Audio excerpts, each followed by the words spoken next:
presenter will be Professor Tomoki Shiotani. Again, sorry if the pronunciation is not perfect. Who will present the TC269 damage assessment in consideration of repair, retrofit, recovery in concrete and masonry structures by means of innovative non-destructive techniques. Okay, thank you, Enrico, for your kind of introduction. Good morning again, ladies and gentlemen. My name is Tomoki Shiotani from Kyoto University. Today I'm going to report on damage assessment in consideration of repair, retrofit, recovery in concrete and masonry structures by means of innovative NDT. So I'm a chair, and the deputy chair is Dimitrios Agelis. He's over there. So to start this presentation, I'd like to first show you the flow of my talk. Start with motivations, followed by purpose and scope, expected achievement, and it was established, and show you the members, past meeting, and some outcomes.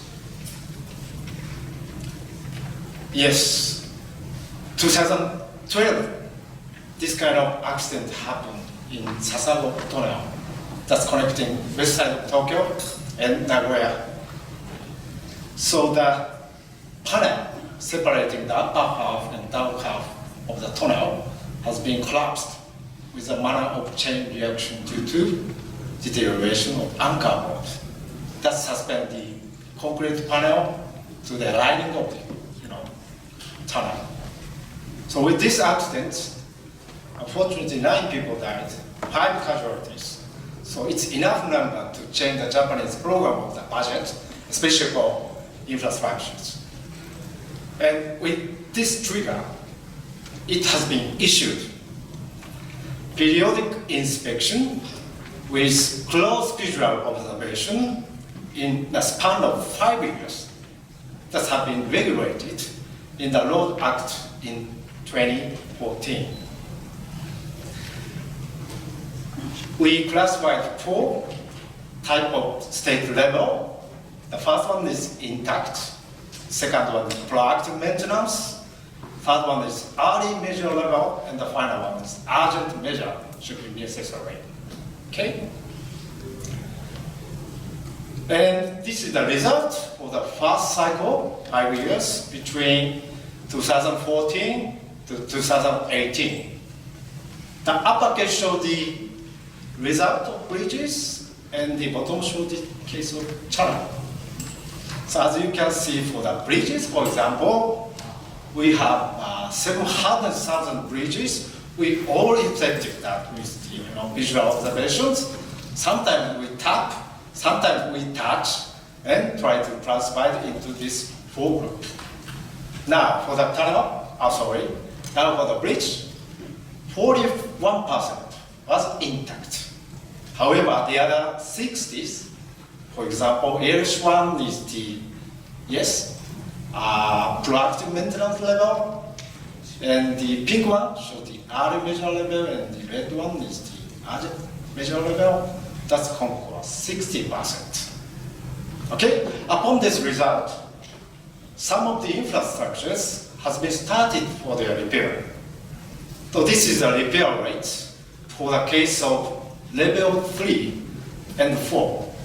Okay, so urgent measurement level and the early measurement level. For the bridges, example again, 20% has been started to repair. But unfortunately, the completion was made just 12%, right? And for the next question is, in terms of the life cycle of the infrastructures, we should confirm this kind of work, repair work. Therefore, even we used this kind of reactive maintenance procedure or proactive maintenance procedure, we need to have who can ensure the recovery, then we quantify the recovery rate, right? So, in our committees, we focus on the recovery effectiveness by using innovative NDT. So this is a typical case study for the Tokyo Metro channel case. Okay? So this has been repaired already, but before this kind of repairment, there is a water leakage. Okay? Therefore, the owner decided to place this area with self-healing concrete. Okay? So now you can see the procedure of this repair work. First, yes, this is a crack, and this is a surface on the tunnel, and excavated with V-shaped cut like this. And after that, we fill that with self-healing concrete. So to evaluate this kind of procedure or work, we adapted drilling tomography technique that I developed. So it's very easy. Before repair, we have an excavation like this, okay? And insert the rod. Then excitation was made on the top of the rod. Then excitation was generated at the tip of the rod, okay? So this kind of procedure was achieved every single depth. Finally, we can get this kind of beautiful wave lay path. So based on this kind of wave lay path, we can have an arrival time difference between excitation and arrival of the every single receiver. In this case, we're using acoustic emission sensors. Now, this is a installation configurations of the acoustic emission sensors. You can see this red circle, and this blue one is the excavated area for drilling. Right? Now, this is the easiest way to know. Just insert the wire, hit the edge, excite the tip, and we have a trace of the propagation of the elastic wave. Now, you can see three-dimensional tomogram. This is a velocity, P-wave velocity distributions in this repair area. So this central area is a replaced area. Okay? Now you can see some of the green colored area that's cover the repair area. Now you can see more detail in the sectional view. Yes, this V-shaped part is a repair area, and surrounding part there's a green area showing the very low velocity. If maybe you can understand, this kind of low velocity area was generated due to mechanical excavation. Okay? So we should say this is a secondary crack, artificially generated by repair people. So this kind of repair effectiveness can be found with tomographic procedure with using elastic wave technique. So this is just one example. Okay? So the purpose of these committees is bridge-derived NDT parameters. In the past case, I showed the velocity, P-wave velocity, but we can use the energy-related parameters or amplitude-related parameters and so forth, and the two material structure performance, especially before and after repair. Yes, this is a deliverable achievement from TC when we established in 2016. So we try to have the recommendations, workshop proceedings with a state-of-the-art report, training course, pre-standards to be submitted to ISO and others. This is the first setting goal of this committee. Now, you can see this is the past activity when I was involved in deputy chair, and chairperson is Masayatsu Otsu, Kumamoto University.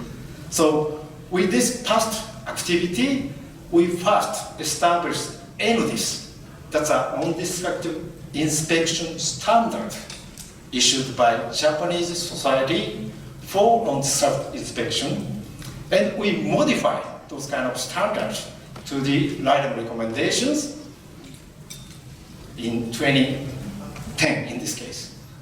And I became a convener of this special article and submitted to the ISO.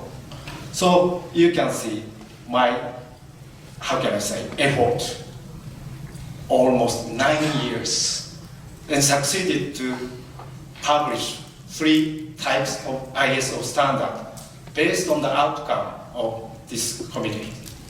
So we're going to do the same thing with these TC activities. So this is a member of our committees. So I'm a chairperson and the deputy Demetrius Argenis.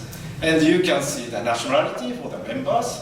Yes, we Japanese is the most, conquered these committees, followed by Belgian people, UK, Germany, Netherlands, Italy, United States, Canada, Poland, and Slovenia. Okay. So this is a detail of the name of the committee members. Okay. 30 people in total at this moment. And this, flashback for the past meeting, it has been commenced in 2016 in UK. Actually, I should say Scotland. Then Japan, Belgium, UK, Japan, yes, Croatia, Italy, yes, unfortunately, Zoom meeting. And the last one was 10th meeting. It was again in Scotland. And yesterday, we had the 11th meetings with 15 attendants. So this is the flashback pictures. Fourth one, fifth one, yes, Croatia, sixth one, seventh one, with a very, very beautiful castle-like university campus in Turin, right? Thanks for Lacedonia.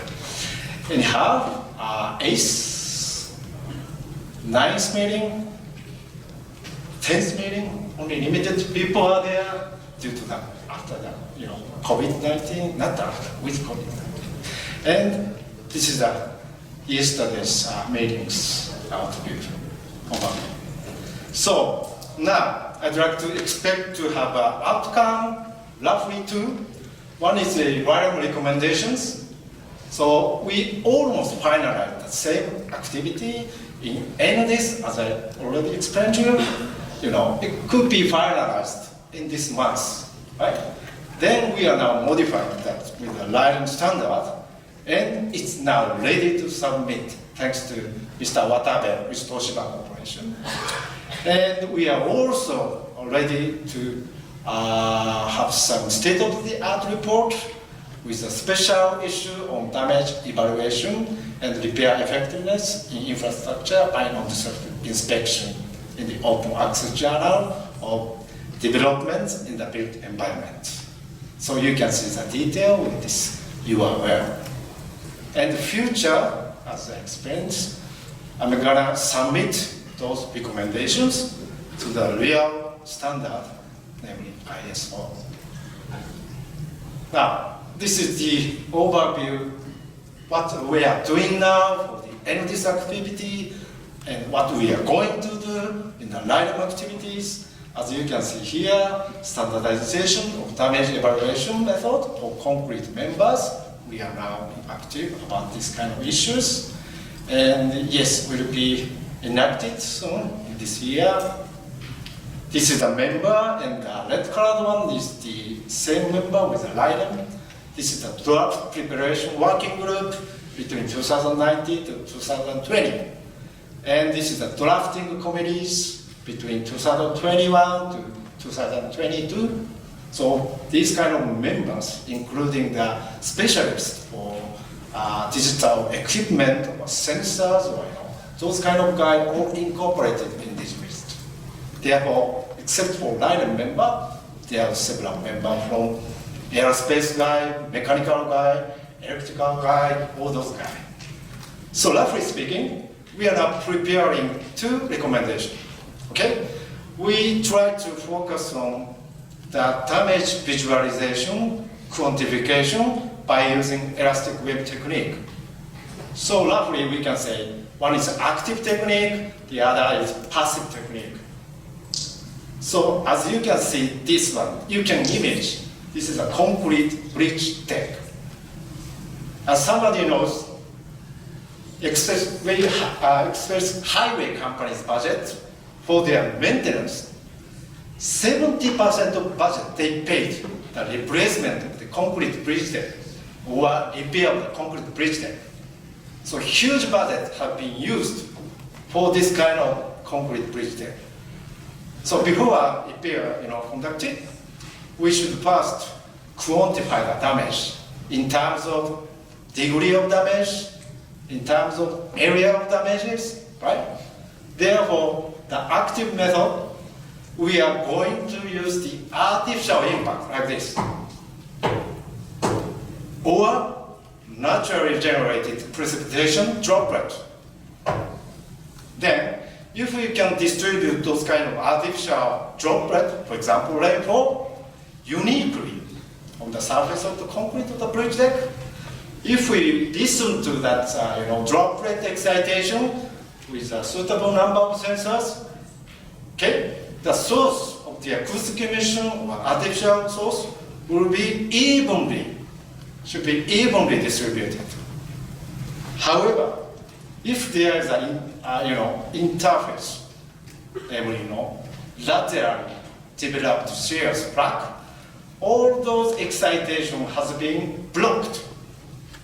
As a result, there is an empty zone for source location distribution.